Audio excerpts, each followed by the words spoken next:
বাঁচতে চাওয়াটাই আপনাদের অপরাধ।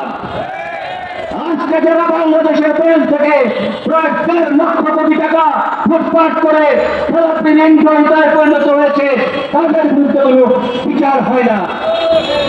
তোমরা বিদেশে গিয়ে ওই আপনার ডেনিশের মালিক কামাল হাওলাদার, সে বিদেশে গিয়ে আমাদের ঈদ করবে আর আপনাদেরকে অভুক্ত রাখবে, এইটা চলতে দেওয়া যায় না। আমরা বলতে চাই সেই দিন বেশি দূরে নয়, বাংলাদেশের শ্রমিকরা ওই সমস্ত মালিকদের বাড়িতে আগুন জ্বালায়া দেবে, পরে মারবে, শ্রমিকের ভাবে পুড়ে মরে যাবে ওই সমস্ত মালিক পক্ষ।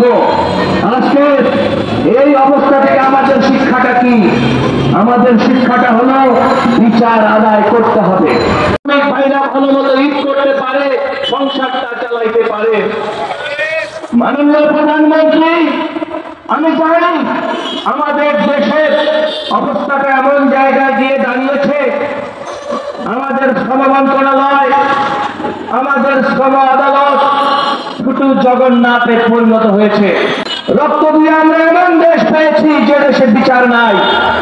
আমি হাইকোর্টে ওকালতি করি, আমি সেখানেও অবস্থাটা অনেকটা দেখি যে ন্যায় বিচার আজকে কোথায়, আজকে বিচার নাই। আমি আপনাদের কাছে বিচার দিয়ে যেতে চাই। আজকে আপনারাই আসামি, আপনারাই বিচারক। আপনারা আসামি এই কারণে যে আপনারা দেশের জন্য উৎপাদন করে অপরাধ করেছেন। আপনারা আসামি এই কারণে আপনারা ন্যায্য মজুরি চান। আপনারা আসামি এই কারণে যে আপনারা সংসার পরিবার নিয়ে বাঁচতে চান।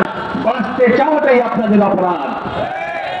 আজকে যারা বাংলাদেশের তেল থেকে প্রায় 1.5 লক্ষ কোটি টাকা লুটপাট করে ফিলিস্তিন এনজয়দায় পরিণত হয়েছে, তাদের বিরুদ্ধে কোনো বিচার হয় না।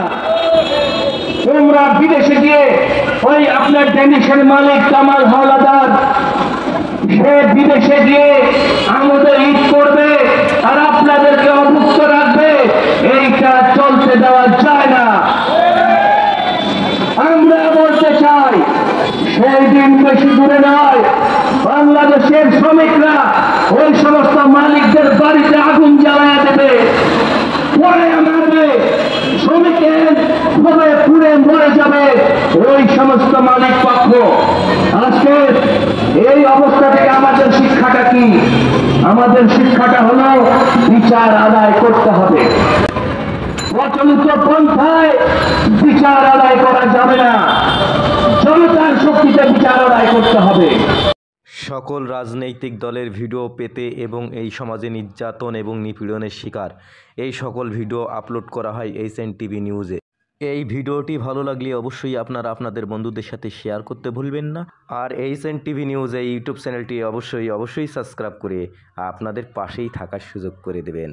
আজকে মতো বিদায় নিলাম। আমি এইচএন টিভি নিউজের রিপোর্টার মোহাম্মদ হাবিব। সবাই ভালো থাকুন, সুস্থ থাকুন। আল্লাহ হাফেজ। আসসালামু আলাইকুম।